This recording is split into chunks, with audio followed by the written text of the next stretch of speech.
ಹಜ್ ಸಬ್ಸಿಡಿಯನ್ನು ತೆಗ್ದಾಕ್ತೀರಾ, 225 ಕೋಟಿ 4,000 ಕೋಟಿ ಕುಂಭಮೇಳದಲ್ಲಿ ಖರ್ಚು ಮಾಡ್ತೀರಾ.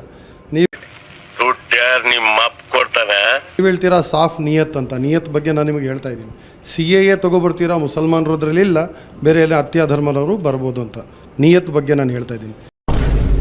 ಪ್ರಶ್ನೆ ಇಷ್ಟೇ, ಇವತ್ತು ಯಾವ ಥರ ಭಯದ ವಾತಾವರಣ ಇದೆ ಅಂತ ಹೇಳಿದ್ರೆ, ನಾವು ಎಲ್ಲಿ ಒಂದು ಕಡೆ ಹೋಗಬೇಕಾದ್ರೆ ಇವತ್ತು ಭಯ ಇದೆ, ಹಿಂದೂಗಳು ಒಂದು ಕಡೆ ಹೋಗಬೇಕಾದ್ರೆ ಅವ್ರ ಭಯದ ವಾತಾವರಣದಲ್ಲಿ ಇದ್ದಾರೆ.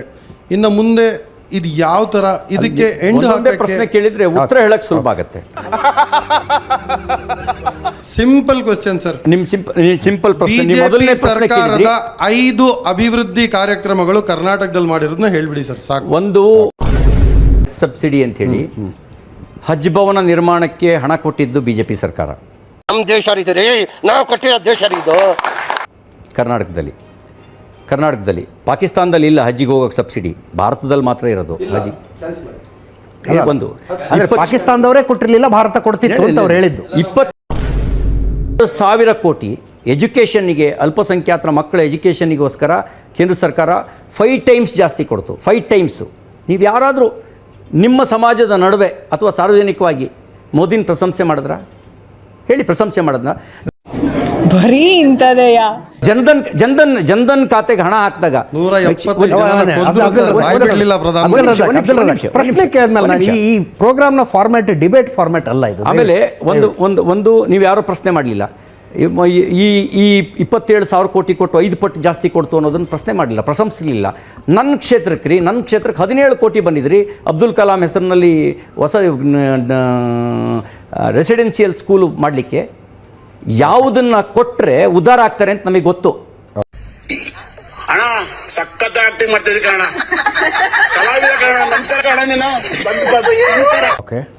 ಓಟ್ ಬರುತ್ತೆ ಅಂತ ಅಲ್ಲ, ಯಾವ್ದು ಕೊಟ್ಟರು ಉದ್ಧಾರ ಆಗ್ತಾರೆ ಅಂತ ಗೊತ್ತು, ಅದನ್ನು ನಾವು ಕೊಡ್ತಾ ಇದ್ದೀವಿ. ಯಾವುದನ್ನು ಕೊಟ್ಟರು ಉದ್ಧಾರ ಆಗ್ತಾರೆ ಅನ್ನೋದನ್ನು. ಇನ್ನೊಂದು ಏನೋ ಪ್ರಶ್ನೆ ಕೇಳಿದ್ರಿ, CA ಅದನ್ನು ಹೇಳಿದ್ರಿ. ನೋಡಿ, ರಿಲಿಜಿಯಸ್ ಬೇಸ್ ಮೇಲೆ ಅಟ್ರಾಸಿಟಿ ಮುಸಲ್ಮಾನರ ಮೇಲೆ ಮುಸ್ಲಿಂ ಕಂಟ್ರಿಲಿ ನಡೆಯುತ್ತೆ ಅಂದರೆ ಯಾರು ನಂಬ್ತಾರ?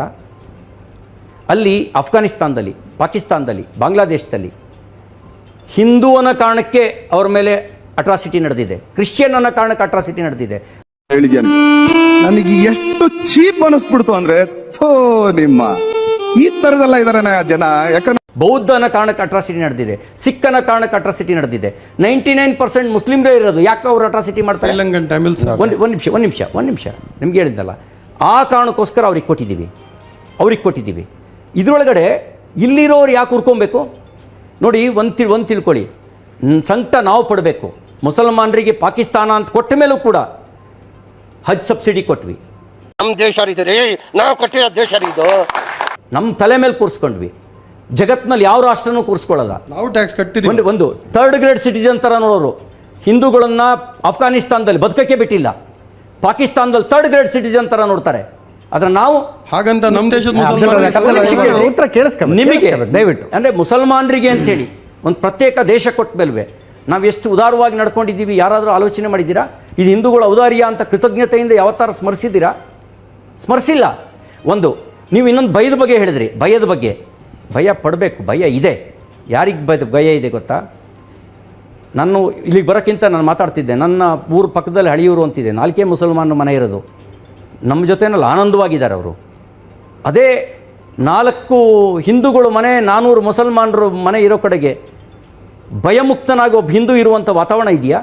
ಒಬ್ಬ ಮುಸಲ್ಮಾನ ಮನೆ ಇದ್ದರೂ ಕೂಡ ಒಂದು ಸುರಕ್ಷಿತ ಹಿಂದೂಗಳ ನಡುವೆ.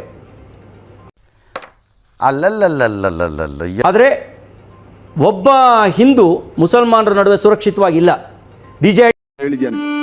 ನನಗೆ ಎಷ್ಟು ಚೀಪ್ ಅನಿಸ್ಬಿಡ್ತು ಅಂದ್ರೆ, ನಿಮ್ಮ ಈ ತರದೆಲ್ಲ ಇದಾರೆ ಜನ. ಯಾಕಂದ್ರೆ